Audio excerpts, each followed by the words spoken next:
Bonjour les traders. Donc je vais vous parler du 440, le 440 dividende réinvesti.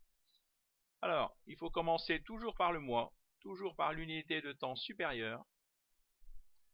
Donc déjà, il faut regarder, essayer de trouver la tendance. Donc selon la théorie de Dow, il faut regarder où sont les plus bas. Donc là, le plus bas, il était ici. Le plus haut ici. Après le plus bas ici, le plus bas donc est un peu plus haut que l'ancien plus bas. Après le plus haut est plus haut que l'ancien plus haut. Le plus bas est plus haut que l'ancien plus bas. Et le plus haut, ainsi de suite. Donc là, on est en tendance haussière. Donc vous tracez une ligne sur tous les points qui ont touché.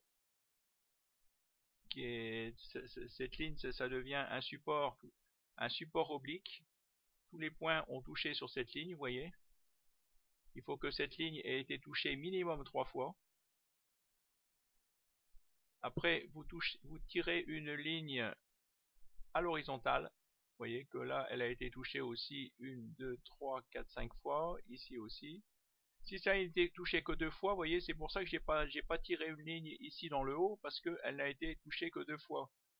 Donc, moi, je tire une ligne à partir, il faut qu'elle ait été touchée minimum 3 fois.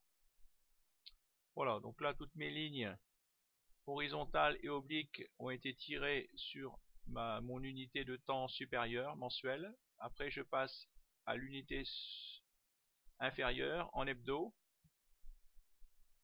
Donc on retrouve, là je suis sur ProRealTime, on retrouve nos lignes noires qu'on a tirées en mois. J'ai ajouté une ligne ici en bleu, j'ai écrit hebdo en hebdomadaire, vous voyez, parce que là ça a servi de support et de résistance. Voilà, elle a été touchée plus de 3 fois. Donc là, on voit que le prix est venu quasiment toucher la ligne de support oblique en mensuel, plus elle est venue toucher la ligne horizontale qui sert de support aussi hebdomadaire, et en plus il y a la moyenne mobile à 20 jours qui a servi aussi de résistance. Donc là il y a 3 résistances qui le prix est revenu rebondir sur ces trois résistances. L'oblique mensuel, une résistance en mensuel, une résistance en hebdo et la moyenne mobile 20. Après, on passe en journalier. Alors, en journalier,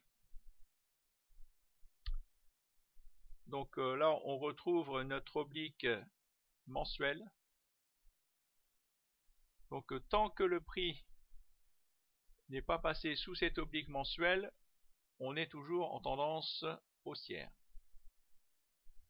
Donc là, le prix a bien retracé, il est revenu, vous voyez, parce que vous voyez plusieurs fois, il est venu tester cette ligne, vous voyez, même là, il avait passé en dessous, mais en fin de journée, il était revenu au-dessus.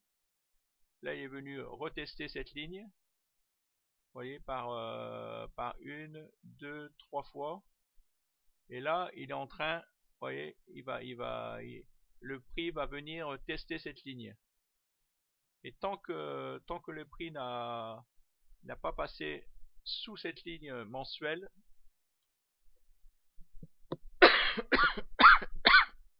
oh là là là là là là.